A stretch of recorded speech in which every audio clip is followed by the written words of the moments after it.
In this video, I will show you how to read different kinds of formulas that you may find online and share some tips that will help you understand what you're looking at and what you need to do. The formulas I will show are not meant to be blended, it's just for demo purposes.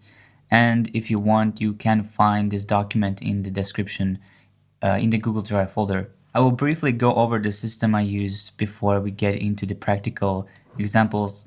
And it's very simple. You want to understand what notation the formula is written in, what's the dilution situation, the percentages, the solvents used. You want to see if there are any possible substitutes mentioned.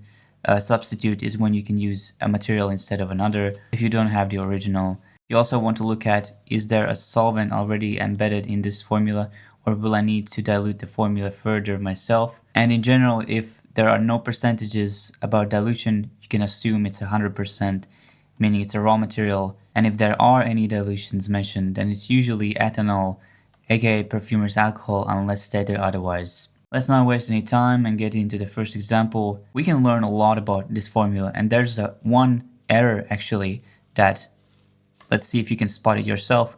But the first thing we can see is that this formula is written in a gram notation because there's a G after the number, and it's pretty simple. You have grams, dash, and material name. If we look at the first 6 materials, you can see they do not have a percentage, which means that these are raw materials. They are not diluted. And then looking down, you see fructone. It has 10% in parentheses. That means it's a 10% dilution. Looking down at lemon oil, again 10%, it just doesn't have parentheses, but since we already know this is a gram notation, there's no confusion here. We know this is a dilution notation. We know that the 10% here means lemon oil is diluted to 10%. Going further down, we see pretty oud base. It has the percentage at the end of the material name.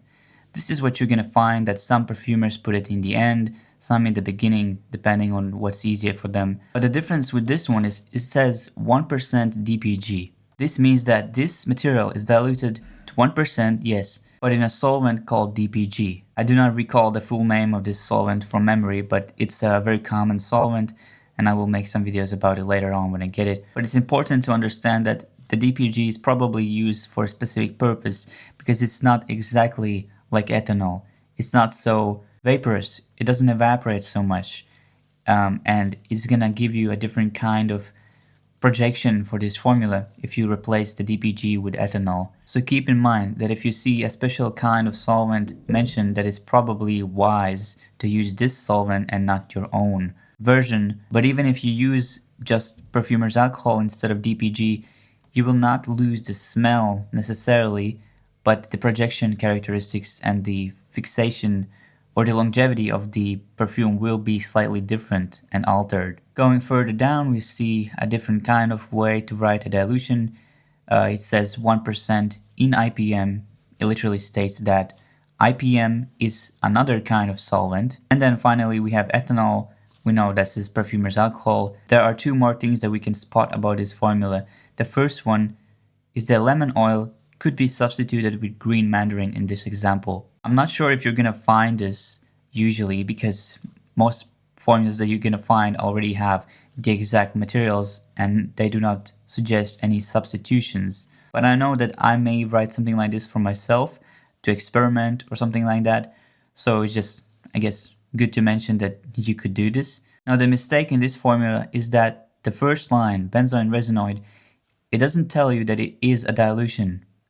Or at least it doesn't tell you the percentage used, because if you don't know, TEC is another kind of solvent just like IPM and DPG, and I know that I bought this material, it is already diluted to 50% in TEC, which means that technically to make this formula perfectly correct, I should write 50% in the end next to the TEC, because otherwise you might think, oh, this is raw benzoyl resinoid, and you would overdose this material in this formula, because we did not mention TEC. Alright, let's go further down. Here's the next example.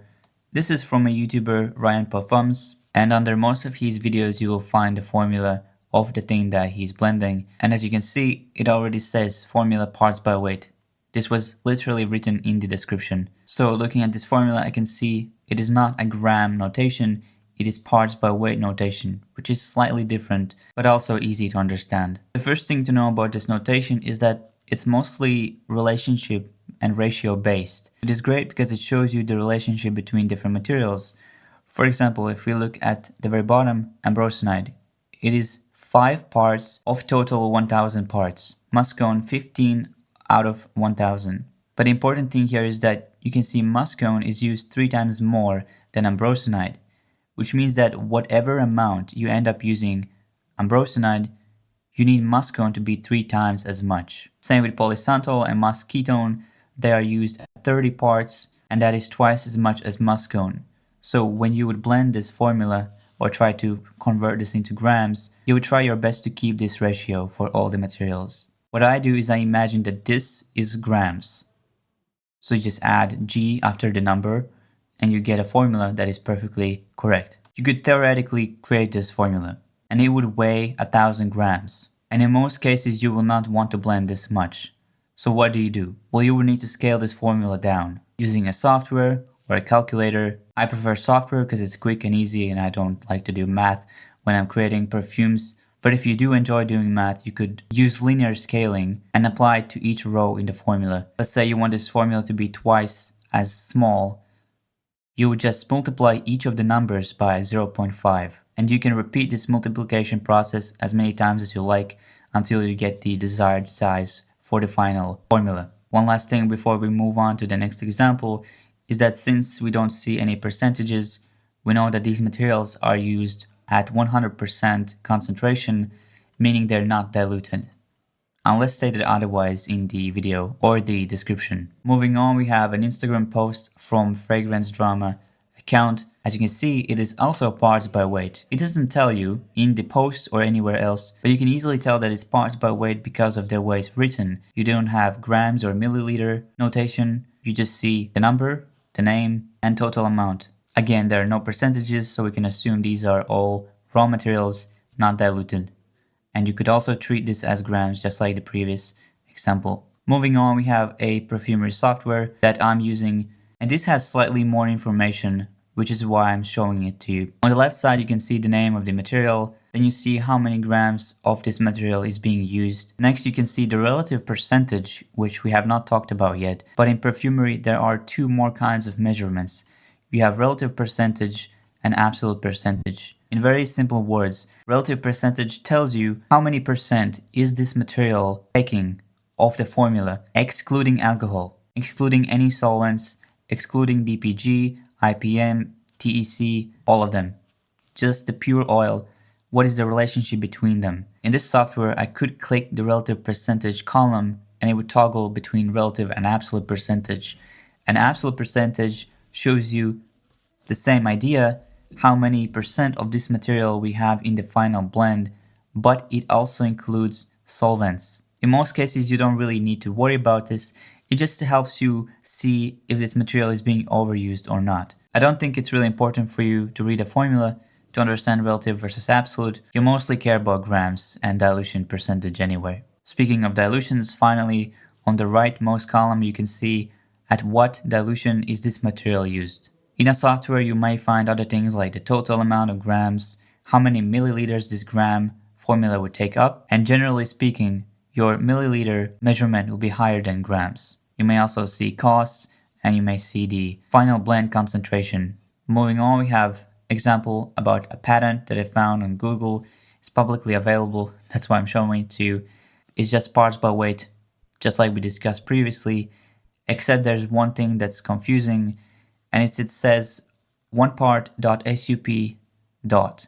This confused me and I thought it's some kind of special way to talk about parts, but from my research it's just a glitch in the software when it was exporting this formula. You may also see text that is not a formula entry. For example, it says obtained in synthesis example 1. It's not a material, you cannot add it. It just comments about something else in the formula. Let's move on to the last 2 examples.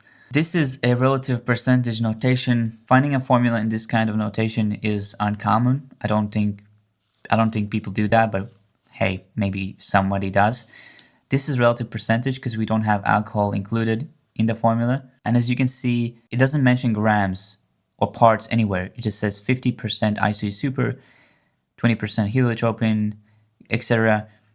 So you can kind of extract the context and see, okay, iso super is 50%, heliotropin will be twice as less, labdanum is 10%, and you could kind of do it like this.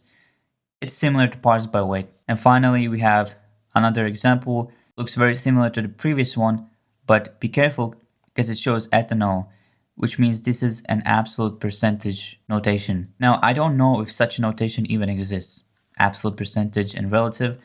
I just assume because people are different and maybe somebody has a workflow like this. And I thought it's useful to mention even if you never see this ever again. So let's quickly summarize. When you look at a formula, the first thing you see is what notation is this written in.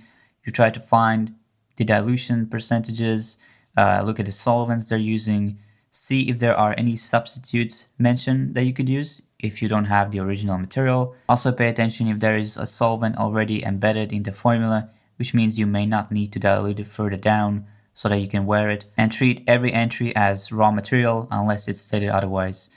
And dilutions usually are ethanol unless stated otherwise.